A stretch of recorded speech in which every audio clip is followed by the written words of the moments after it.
Hello, this is Learning English Pro and my name is Jer, your online English teacher and guide. You're very welcome to today's lesson on mastering business email writing. In this video, I'll guide you through key phrases and templates that you can use to write professional and effective business emails. So whether you're sending a formal email, following up, or responding to a complaint, I'll show you exactly what to say to make a great impression. Before we dive into today's lesson, I've created a free PDF summary guide that you can download to help you write professional business emails with ease. It includes all the key phrases and tips we cover in the video, along with additional templates. Just click the link in the video description below to download your copy and follow along as we go through the lesson. So if you're ready, let's get started. To begin, let's take a look at the basic structure of a business email. Most professional emails have this structure. In this lesson, we'll go through each section one by one and give you lots of examples to use when you're writing your own emails.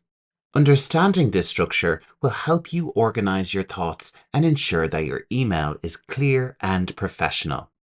First, let's take a look at the subject line.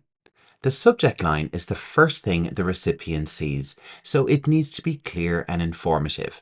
Here are some examples. If you need to schedule to meet someone, you could use the subject line meeting request, and if you know the date which you want the meeting for, add that in as well. If you're getting back to a colleague about something, you could say follow up and add in the topic that you're following up with.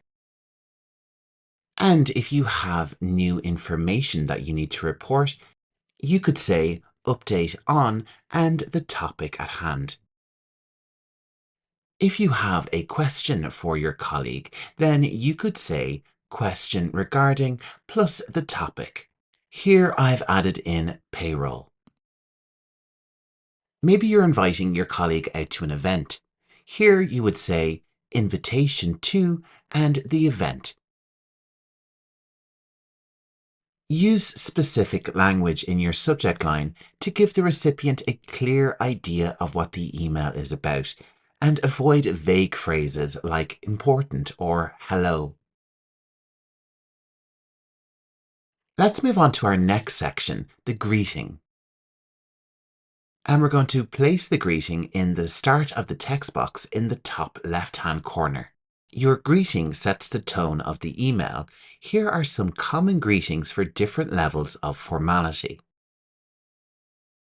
For a formal email, we would say Dear Mrs. Smith, using the person's surname. For a semi-formal email, we could use the person's first name and say, Hello, Jane.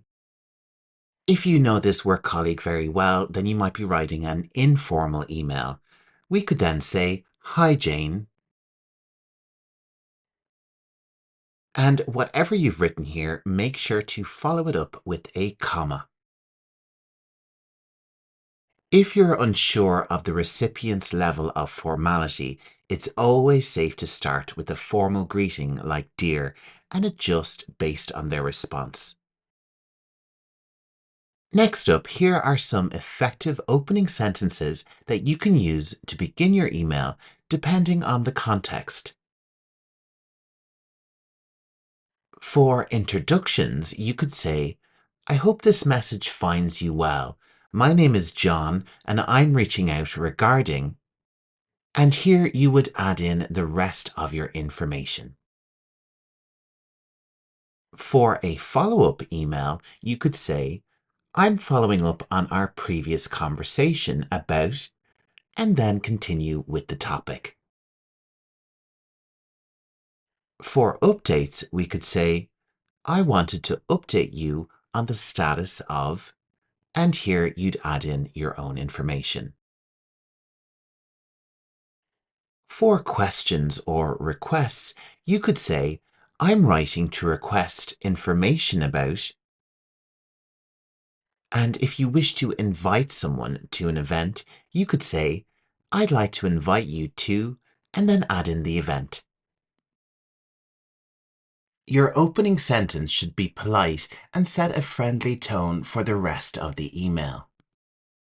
Now let's move on to the body of the email. This is where you include the main message. Here are some tips. Be clear and concise. Stick to the main points and avoid unnecessary details. Use bullet points. If you have several points, bullet them for easier reading. Use action-oriented language. Make it clear what you want the recipient to do. Let me provide you with an example using the context of a sales report. Please find attached the latest figures for your review. Let me know if you have any questions or if you would like to schedule a meeting to discuss this further. Breaking up information with bullet points or short paragraphs makes your email easier to read and understand. Let's move on to the closing sentence, which wraps up your email and sets the tone for your next steps. Here are some examples. For follow-ups, you could say, I look forward to your response. For offers of assistance, please let me know if I can assist you further. For confirming actions, you could say, thank you for your attention to this matter. And for polite endings, you could say, thank you for your time. Choose a closing sentence that matches the tone and purpose of your email. This leaves the recipient with a clear understanding of what you expect next. Now, finally, let's look at some professional sign-offs to end your email. You could use best regards, kind regards, sincerely. Any of these sign-offs can be used. It just comes down to your style or preference. Follow your sign-off with your name, job title, and company. You can add additional contact information here if you wish. Adding a professional sign-off and signature makes your email look polished. For lots more templates and a guide for this lesson, make sure to check out the PDF download. The link for that is in the video description. I'm delighted to offer this as my first PDF download, and coming soon, I will have a download center full of lots of additional learning guides, puzzles, games, and lots more.